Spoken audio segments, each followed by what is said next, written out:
countdown. She goes, oh my God, Mommy, Santa comes in 4 days. Do you know what day it is? It's December 21st.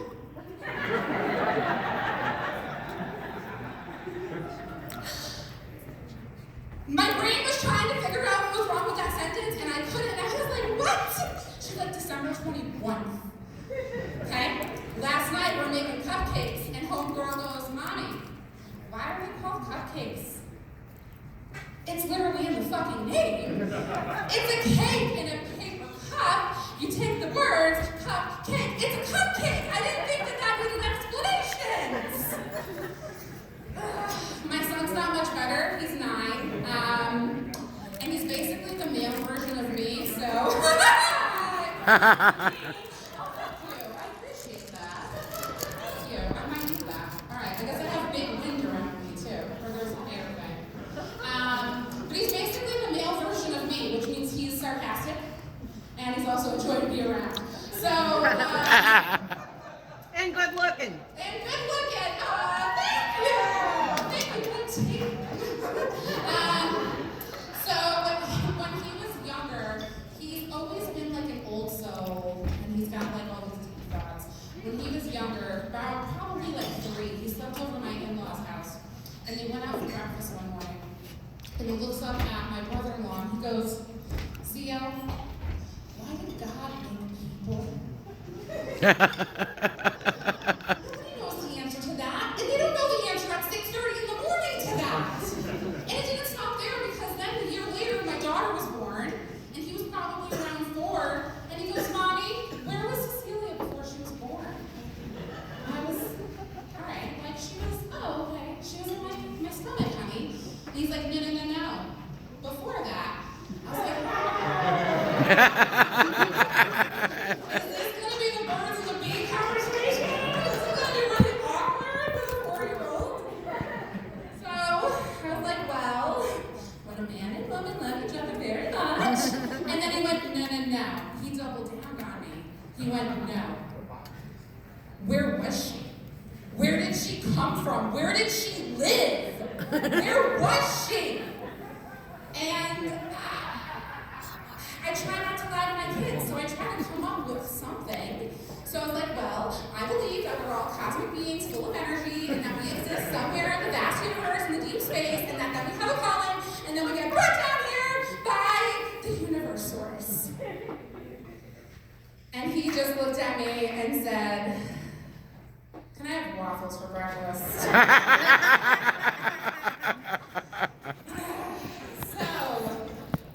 parenting is hard. Parenting is hard, and I have to say, I feel like my mom made it look easy, but maybe that's because she had me as her servant most of the years. Yes! Shovel your parking spot for you. Preach it! My mom is over there, and I'm not looking at her because I'm still afraid of her to this day, and oh my God, trouble! I love you! Thanks, Mom. I love you too. But yeah, parenting is hard. It really is. My son, again, 9 years old, and I said to him the other day, he's done with his bowl of cereal, and I said, hey, but you can just flush that in the toilet. I didn't want the milk sitting in the kitchen garbage bag all day, so I was like, just flush it down the toilet. And he looks at me and he goes, nope.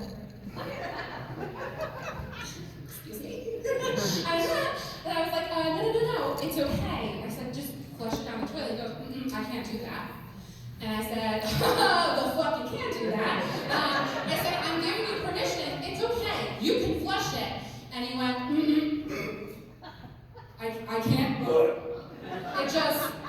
It doesn't feel right. Neither does this conversation, kid. But I said that's bullshit. I have photographic evidence in my phone that he has put worse things in the toilet. Parents, are there any parents in here? Woo! Parents, tell me how many of you have pictures of your kids' shit in their phones? Probably not many of you. I do. My kids make me take pictures of their shit, okay? I have evidence that he's put worse things into the toilet. I'm crying.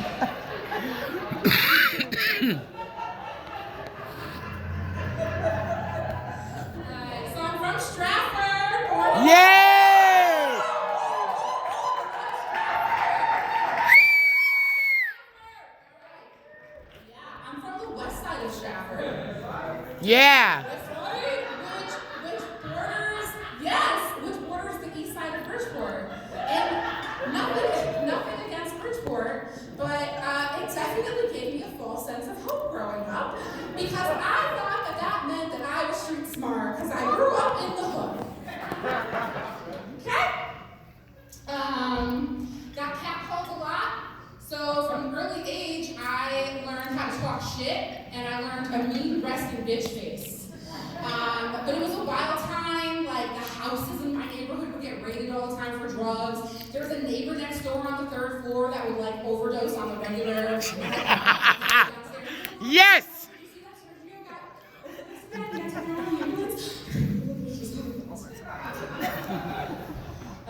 So my mom decided to get me a dog for protection. And, Yup. This is the story of how I got Bo. He was my great date. My best friend Michelle and I were walking home from the bus stop one day, and we were in high school. I think we were freshmen, so we're like 14 years old.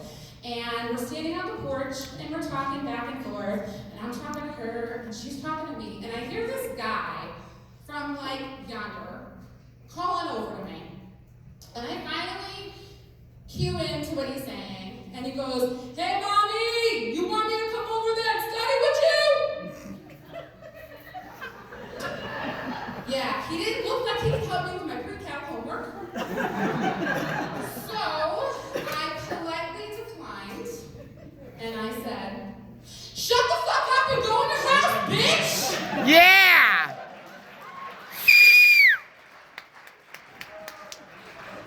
I remember this day. He was so old that he didn't understand what I said, so he repeated himself. And he said, "What did you say to me?" And so then I had to say it again, and I said, "You heard me! Go in your house, bitch!" And then he said, "You want me to come over there and slit your throat?" So I ran upstairs crying, and I called my mom, and let me tell you, if he didn't like me, he really was not going to like my mama. Oh, yeah. I don't fuck around. No, she don't. I don't fuck around. I'm still afraid of her. But yeah, I don't fuck around. So she went over there, ripped him a new one, See and you. then I got my dog. Everybody lived happily ever after. The biggest Great Dane ever. So, recently I was diagnosed with bipolar depression. That's a big shocker, I bet, right? Nobody saw that coming. Yeah, bipolar depression 2, not 1, because I'm also an overachiever. Yes, you are. Kind of a big deal. It's funny because one of the determining factors of bipolar depression is if you've ever had an experience of mania in your lifetime, okay? And mania can be, an example of mania is like staying up all night, feeling like you don't need sleep, right? So the doctor asks me this, and I'm like, yeah, there's this one time when I was feeling inspired for change, and I wanted to reorganize my bedroom. And this was going to be the day that I got my shit together. I was going to get hampers and baskets for my tchotchkes and wall art. And you know what? Fuck it. I was going to get a new area rug too. I was going to get it all. But I looked at the clock and it was well after midnight and nothing was open. So I was like, all right, bet. I'll just stay up all night and it'll be fine.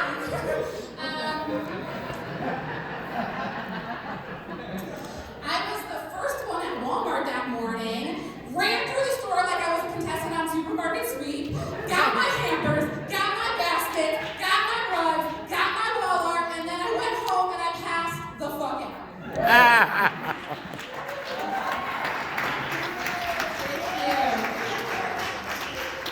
Yeah, so it's funny to me because in my mind, that is the night that like I got my life together. And it's actually the determining factor of me having bipolar depression. With the diagnosis change has also come a med change, which has been freaking great. So the med that I had been on for the last 2 years, primarily because if I miss a dose, I feel like I'm being electrocuted. So that's been great. fun times. God bless my fiance for dealing with that shit show. Yeah. Rocco! The gem over there. He comes home from work. He doesn't know. Are the kids going to be melting down? Is Lina going to be melting down? Is it going to be all three melting down? It's usually all three. It's usually all three. He even said the other day, he's like, so, I'm going to get a part-time job at night? And I was like, don't you fucking dare. You better not leave me at night.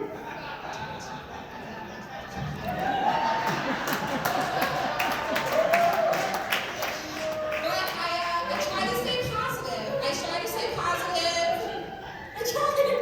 try really hard. There's actually scientific proof that smiling makes you feel better, even when you're not. So I regularly just force out a smile, even though I really want to just go on a nice little stroll into 95 traffic. But so recently I was at the mall with my kids. I mentioned that I had the kids, right? Kind of gotta go everywhere with me. So we were leaving the mall, and I let go of their hands to grab my keys out of my purse, and these little fuckers just took off through the parking lot straight to the car. They didn't look left and right. They didn't have not a care in the world, and I'm over here freaking out like, I tried to yell out for them to stop. All I got out was, look both ways! I finally get up to them at the car, and I'm like, what the fuck was that? What was that? Didn't you guys hear me yelling? Look both ways! Where are your listening ears? And my 9-year-old son looks at me, and he goes, we don't have them.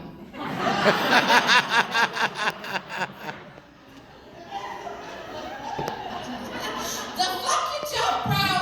They're attached to your head. Always there. Rocco and I, so Rocco's my fiance, he's over here. We're gonna be together for 14 Rocco!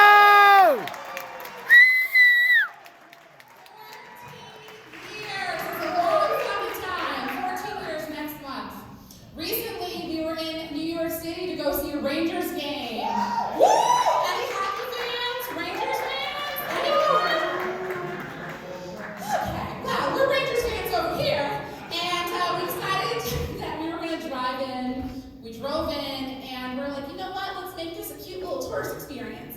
And so we both wore our matching jerseys. I had on a Rangers jersey. He had on a Rangers jersey. It was cute. So we're walking down Fifth Ave, and I see who I think is Busta Rhymes in a velvet Santa robe. And I'm like, oh shit! It's Busta! I haven't seen Busta in a minute, so I'm getting excited. And Rocco's like, just keep it moving, Lane. Just keep it on moving. Keep on walking. And I'm like, no way! It's Busta! I want to see him and get a selfie. So as we're getting closer to Busta, he calls out to us and he goes, hey, you looking sexy as fuck in that Rangers jersey? Busta thinks I'm cute? Okay. Hello, Busta. And then Busta makes direct eye contact with Rocco. And he says, you ever been fucked in the ass by a black